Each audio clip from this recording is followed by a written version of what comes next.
So yesterday, Sunday, 19th July 2020, the private office of our parliamentary candidate for Ledzokuku, Ben Ayikuna, was invaded by armed military men together with uniform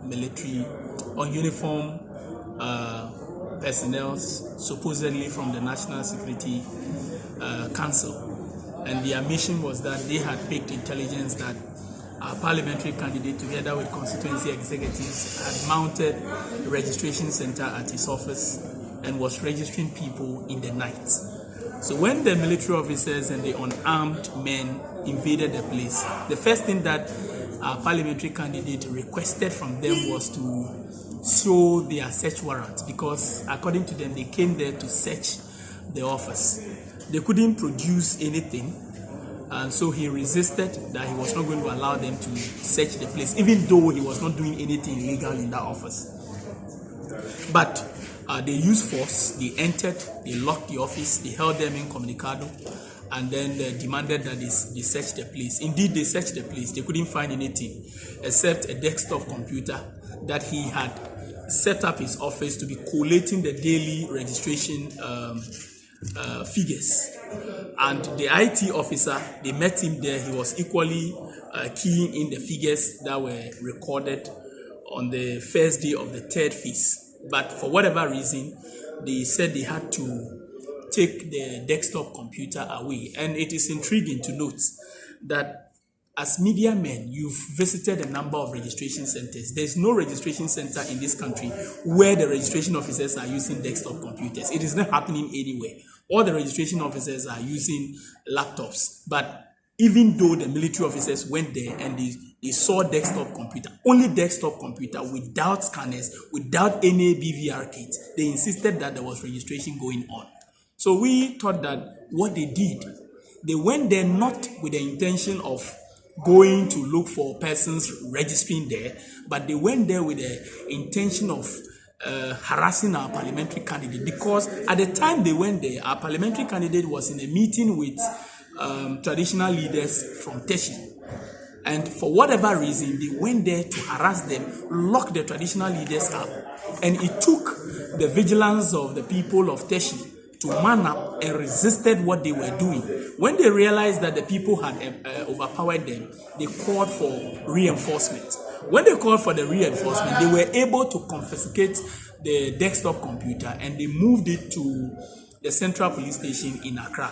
Our constituency chairman and then the constituency organizer followed it up to Central Police Station. When they got there, the CID officer, whom the military officer who led the operation, one Dominic Nakpaja, briefed the CID in charge, and the CID said he had been called and had been instructed to detain the constituency chairman and the constituency organizer. So as we speak, they are still at the Central Police Station, where we have our regional chairman, regional organizer, and the lawyers of our party trying to secure their bail. But from where we sit, we consider what happened yesterday as illegal invasion of the private office of our parliamentary candidate, because all the narration, all the facts that they have gathered point to the fact that there was no registration going on. Indeed, there couldn't have been any registration in that office, because before you register someone, you needed to have the support of the Electoral Commission.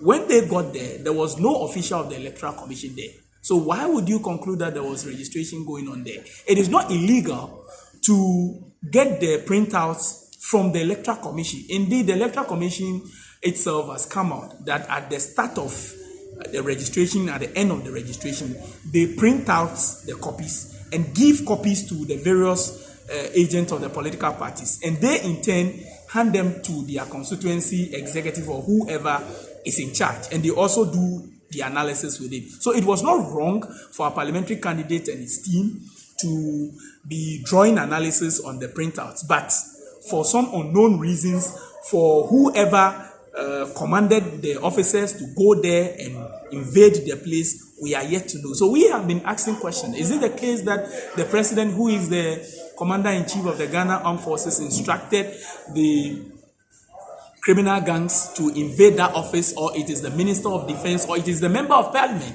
who has sensed that defeat is staring at his face. So he needed to do something to scuttle our parliamentary candidate. So we are still asking questions, but our people are at the Central Police Office trying to secure the bail of our men who are still under detention. Okay, but why would the traditional leaders be holding a meeting with the PC at 10 p.m.?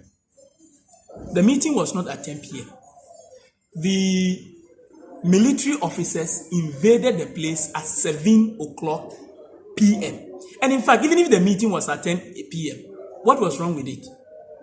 Since when has it become a crime for a parliamentary candidate to meet traditional leaders at any hour, at any time that he wants? It is not illegal. Even if it was 10 p.m., there was nothing illegal about the meeting. Indeed, the Constitution gives us rights to organize meetings so far as it does not infringe on the laws of this country. And he was doing his lawful duty as a parliamentary candidate seeking to recapture power or seeking to recapture the lost seat in 2016. Do you have an idea how many people were at this meeting? The meeting, we had the parliamentary candidate himself, the constituency organizer, the constituency secretary, the constituency chairman, and our deputy director of elections, national, Honorable Amate, was also there. And they were meeting their traditional leaders. And you see, traditional leaders are people that we revere a lot. So for armed military men, together with MPP invisible forces, to invade the place and lock them up, it's itself a disrespect to the people of Teshi. And that was the reason why they poured out in their numbers to resist what was going on, because they were denigrating and disgracing their traditional leaders. Now, can you confirm that there were some registration document forms at the time of this invasion? What was at the office were printouts of the first day of the third phase. And I have just explained that it is not illegal for anybody in this country to hold printouts of the EC. The EC itself has made it clear that before the start of registration, they print out what they call start of day. At the end of the registration, they print out what they call the end of day. And political parties are giving copies. The regional office, when you go to the secretary's office, we have bulk of these printouts, and we are using it to track the number of people registered every day. And that was what our colleagues in Ashanti region used to track the numbers, and they were able to realize that the EC had inflated some of the figures in some of the constituencies. So if our colleagues were not taking possession of these printouts, they wouldn't have been able to point out the anomalies in the figures. So it is not out of place. They went there, they saw those documents, but those documents are not illegal.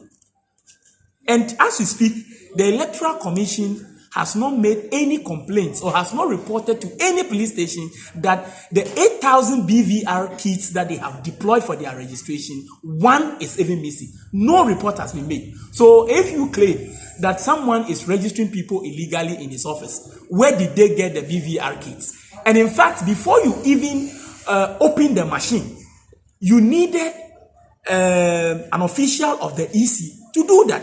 As we speak, those who have been arrested, no official of the EC has been arrested. So who was registering the people, and what machines were being used, and onto which system were they feeding on to register the people? And you see, one thing about this registration is that when they print out the end of day, it shows the time for every registration.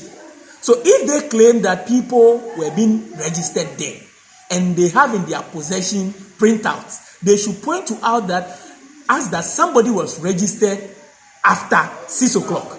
If they are able to point out that somebody was registered 6:01 p.m., then they will have every right to detain them. But as we speak, they have nothing like that. Their detention is illegal. The invasion of the private office of our parliamentary candidate is equally illegal. Okay.